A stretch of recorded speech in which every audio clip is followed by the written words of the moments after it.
வணக்கம் மக்களே, welcome back to 10% cricket. நேத்து நடந்தது மேட்சா இல்ல வீச்சாங்கிற மாதிரி தான். இக்கானால அந்த குத்துனா நம்மளோட ஆஸ்திரேலியன் மிச்சல் மார்ஷ்.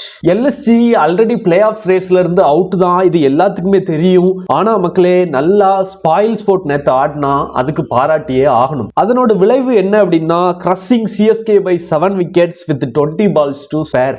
7 விக்கெட்டுகள் கையில வச்சு ஜெயிச்சது மட்டும் பெரிய மேட்டர் கிடையாது.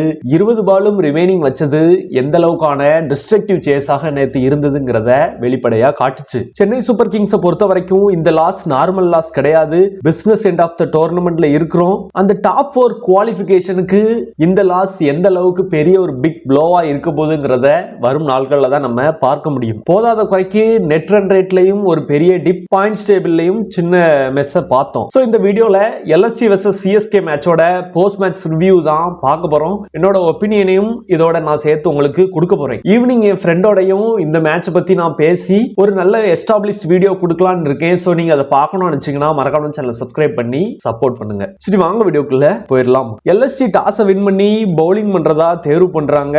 சோ டாஸை வின் பண்ண ரிஷப் பண்ட் விக்கெட் கொஞ்சம் டேக்கியா இருக்க மாதிரி தான் தெரியுங்கிற மாதிரி சொல்லியிருந்தாரு. சோ அதே மாதிரி தான் விக்கெட்டும் பிளே ஆச்சு. அந்த ஹார்ட் லென்த்ல பவுல் பண்றப்பெல்லாம் ஒரு அன்ஈவன் பவுன்ஸ் கிரியேட் ஆச்சு. அதை மேட்சை பார்த்திருந்த எல்லாத்துக்குமே தெரிஞ்சிருக்கும். சோ சிஎஸ்கே பேட்டிங் விளையாட வராங்க.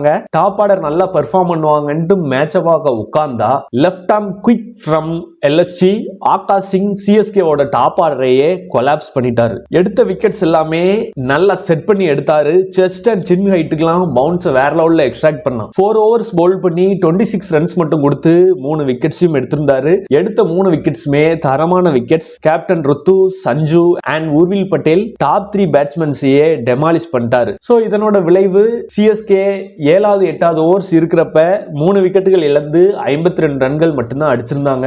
யூசுவலா இப்ப நிறைய ஃபாஸ்ட் பவுலர் செலிப்ரேட் பண்ற மாதிரி ஆகாஷ் சிங்கும் செலிப்ரேட் பண்ணாரு. யூசுவலா எல்லாரும் எடுத்துட்டு வர மாதிரி இவரும் ஒரு பேப்பர் எடுத்துட்டு வந்து அதுல எழுதியிருந்த மாதிரியே அக்யூம் ஆன் ஃபயர்ல தான் நேத்து பவுலும் பண்ணி விக்கெட்ஸும் எடுத்தாரு. சிஎஸ்கேவோட டாப் ஆர்டர் இப்படி தடுமாட மிடில் ஆர்டர்ல கை தூக்கி நிப்பாட்டினாரு கார்த்திக் சர்மா. மத்த இன்னிங்ஸை கம்பேர் பண்றப்ப நேத்து நல்ல ஒரு மெச்சூர்டு நாக் விளையாடினாரு. இனிஷியலி அகைன்ஸ்ட் ஷார்ட் பால் கொஞ்சம் அன்கம்ஃபர்டபுளா இருந்த மாதிரி தெரிஞ்சு, பட் லேட்டரா நல்லாவே அட்ஜஸ்ட் பண்ணிக்கிட்டாரு. அவரோட பெர்ஃபார்மன்ஸஸும் பாராட்டக்கூடிய விஷயமாக இருந்தது. டெவால் பிரேவிஸோட அவர் கைகோத்து 70 ரன்ஸ் பார்ட்னர்ஷிப்லாம் வந்தது சிஎஸ்கேக்கு பெரிய ஸ்ட்ராங்காக அமைஞ்சு. 35 பால்ல 50 ரன்ஸையும் கம்ப்ளீட் பண்றாரு.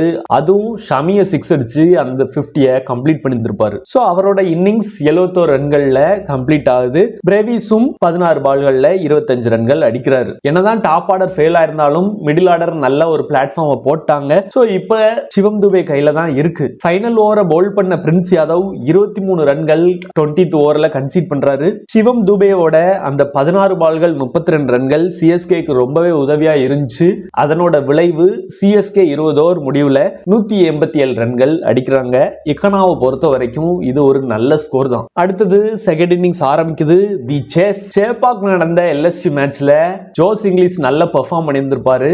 பட் அந்த மேட்ச்ல மிச்சல் மார்ஷ் ஃபெயில் ஆயிருந்திருப்பாரு. சோ இன்னைக்கான மேட்ச்ல எல்எஸ்சி 188 சேஸ் பண்ணணும். ஓபனர்ஸ் 2 பேர்த்தோட விக்கெட்டுமே சிஎஸ்கே பொறுத்த வரைக்கும் முக்கியம். சோ பவர் பிளேல யார் வின் பண்றாங்களோ கிட்டத்தட்ட அவங்க மேட்சை வின் பண்ண மாதிரிட்டு தான் செகண்ட் இன்னிங்ஸ் நம்ம ஸ்டார்ட் பண்ணோம் பாக்குறதுக்கு. மேட்ச் போக போக மிச்சல் மார்ஷோட பேட்டிங் ஏதோ நேஷனல் ஹைவேல விளையாடுற மாதிரி அவ்வளவு ஈஸியா விளையாடினாரு. பவர் பிளேய கம்ப்ளீட்டா டாமினேட் பண்ணிட்டாங்க. இன்ஃபேக்ட் 86 ரன்ஸ் ஃபர்ஸ்ட் 6 ஓவர்ஸ்லயே வந்துருச்சு. நிறைய கட் ஷாட் விளையாடினாங்க, ஏகப்பட்ட புல் ஷாட். சோ இதன் மூலமா ரன் நல்லாவே எல்எஸ்சி ஸ்கோர் போர்ட்ல ஏறிக்கிட்டே இருந்துச்சு. 5th ஓவரை பவுல் பண்ண யங் அனுஷுல் கம்போஜோட ரிதத்தை கம்ப்ளீட்டா பிரேக் பண்ணிட்டாரு நம்மளோட மிச்சல் மார்ஷ். ஓவரோட முதல் 4 பால்லயே கன்சிக்யூட்டிவ் 4 6s அடிச்சு 21 பால்கள்லயே இவரோட 50யும் எடுக்கிறாரு. ஜோஸ் இங்கிலீஷ் அந்த சைடு பார்த்தா 32 பால்கள்ல 36 ரன்கள் மட்டும்தான் அடிச்சிருந்தாரு. அவர் ஒரு கிட்டத்தட்ட செகண்ட் ஃபிடில் இன்னிங்ஸ் தான் நேத்து விளையாடினாரு. பட் எல்எஸ்சியை பொறுத்த வரைக்கும் ஓப்பனிங் பயங்கரமாவே அமைஞ்சிருச்சு. இன்ஃபேக்ட் 11வது ஓவர் கிட்டலாம் 135 ரன்கள் அடிச்சிட்டாங்க. அதுக்கப்புறம் பால் பை பால் அடிச்சா போதுங்கிற ஒரு ஸ்டேஜ் வந்துருச்சு. சிஎஸ்கேக்கு அந்த 12வது ஓவர் ஒரு சின்ன கம்பேக் ஓவராக இருந்துச்சு. முகேஷ் சௌத்ரி 2 ஓபனர்ஸையும் எடுக்கிறாரு. இங்கிலீஷ் டீப் கவர்ஸ்ல அடிக்க போய் கேட்ச் ஆகிறாரு. மிச்சல் மார்ஷ் ஒரு ஆக்சிடென்டல் ரன் அவுட்டும் நம்ம பார்த்தோம். நிக்கலஸ் புரான் ஸ்ட்ரைட் டிரைவ் வேகமா அடிக்க போய் அது முகேஷ் சௌத்ரி கையில பட்டு ஸ்டெம்ல பட்டதுனால அன்பார்ச்சுனேட்லி 90+ ரன்ஸ் அடிச்சு அடிச்சு அவரோட செஞ்சுரி மிஸ் ஆனது கொஞ்சம் கஷ்டமா தான் இருந்தது. சிஎஸ்கே பவுலிங்கையும் பெரிய அளவுக்கு குறை சொல்ல முடியாது. ஏன்னா ஸ்பென்சர் ஜான்சன், நூர் அகமது அவங்களும் அவங்களோட பெஸ்ட்டை நிறைய ட்ரை பண்ணாங்க. ஏதாட்டும் ஒரு கம்பேக் நம்ம கொடுக்க முடியுமான்ட்டு எல்எஸ்டி பேட்ஸ்மேன்ஸ் அவுட்ஸ்டாண்டிங்கா விளையாடிட்டாங்க. இதுதான் உண்மை. அண்ட் இவங்க பண்ண ஒரு பெரிய மிஸ்டேக் என்னன்னா, நிறைய பால்ஸ் ரொம்ப ஷார்ட்டா போட்டாங்க. அது மிச்சில் மார்ஷுக்கு அல்வா சாப்பிட்ட மாதிரியே இருந்துச்சு. லெக் சைட்ல எல்லாம் ஏகப்பட்ட சிக்ஸஸ் அடிச்சாரு. சோ எல்எஸ்சி தானே, பால் பை பால் இருக்கு. திரும்ப கூட நம்ம கேம்குள்ள வரலாம் நினைச்சாங்க. பூரான் வேற அவுட் ஆஃப் ஃபார்ம்ல இருக்கிறாருங்கிறது எல்லாத்துக்குமே தெரியும். இனிஷியலா கொஞ்சம் ஸ்ட்ரகிள் இருந்துச்சு அவரோட பேட்டிங்ல, அதை நம்ம கண்கூடாவே பார்த்தோம். அப்புறம் என்ன நினைச்சாருன்னு தெரியல.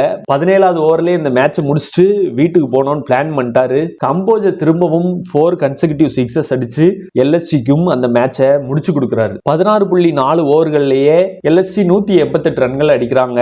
சோ சிஎஸ்கேவோட இந்த லாஸ் அவங்களோட குவாலிஃபிகேஷன் சினாரியோவை பாதிக்கிறதுக்கு நிறையவே வாய்ப்பு இருக்கு. அனுஷுல் கம்போஜை பொறுத்த வரைக்கும் 2.4 ஓவர்ஸ்லயே 63 ரன்ஸை கன்சிட் பண்ணிட்டாரு. இன்ஃபேக்ட் அவர் பவுல் பண்ண லாஸ்ட் 10 டெலிவரிஸ்ல 8 பால்ஸ் சிக்ஸஸ் தான் போயிருக்கு. அனுஷுல் கம்போஜ் என்னதான் இந்த மேட்ச்ல கொஞ்சம் புவர் பெர்ஃபார்மன்ஸ் ஷோ பண்ணியிருந்தாலும் ஓவராலா அவரை நம்ம பாராட்டியே ஆகணும். சிஎஸ்கேக்கு ஒன் ஆஃப் த ஸ்ட்ரைக் பவுலராகவும் இருந்து இப்போ வரைக்குமே ஒரு பர்பிள் கேப் லீடர் போர்ட்ல வந்துட்டு இருக்காரு நம்மளோட அனுஷுல் கம்போஜ். சோ அவரோட ஸ்ட்ராங் கம்பேக் கண்டிப்பா சிஎஸ்கேக்கு பெரிய உதவியாகவே இருக்கும். எந்த அளவுக்கு பவுன்ஸ் பேக் ஆகிறாரு நம்ம நெக்ஸ்ட் மேட்ச்ல பார்க்கலாம். எல்எஸ்சி என்னதான் இந்த மேட்சை வின் பண்ணியிருந்தாலும் 20 பால் மீதம் இருக்கிறப்பவே வின் பண்ணது சிஎஸ்கேவோட நெட் ரேட்டை ரொம்பவே பாதிச்சு.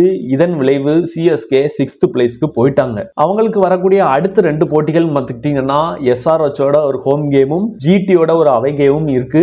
உங்களுக்கே தெரியும் எஸ்ஆர்ஹெச் அண்ட் ஜிடி எந்த அளவுக்கு பெர்ஃபார்ம் பண்றாங்கன்ட்டு. சிஎஸ்கே குவாலிஃபை ஆகணுங்கிற ஒரு எண்ணம் இருந்துச்சு அப்படின்னா கண்டிப்பா இந்த 2 மேட்சையும் ஜெயிக்கணும். அதுவும் நல்ல ரன் ரேட் வித்தியாசத்துல ஜெயிச்சால் மட்டுமே குவாலிஃபிகேஷனுக்கு நிறைய வாய்ப்புகள் இருக்கு. இதை தவிர மித்த டீம்களோட பெர்ஃபார்மன்ஸையும் இவங்க பார்க்கணும். ஸோ ஆஸ் அ கிரிக்கெட் ஃபேன்ஸா உங்களோட ஒப்பீனியன்ஸ் அண்ட் தாட்ஸ் என்னங்கிறத மறக்காம கீழே ஷேர் பண்ணிருங்க. இந்த பவுலிங் பெர்ஃபார்மன்ஸ் வச்சுட்டு ரிமைனிங் இருக்கக்கூடிய 2 கேம்ஸ்லயும் சிஎஸ்கேவால கம்பேக் கொடுக்க முடியுமா? இந்த சீசன் அவங்க குவாலிஃபை ஆவாங்களா? உங்களோட ஒப்பீனியன்ஸ் அண்ட் தாட்ஸை மறக்காம கீழே ஷேர் பண்ணிருங்க. இவ்வளவு நேரம் வீடியோ பார்த்ததுக்கு நன்றி.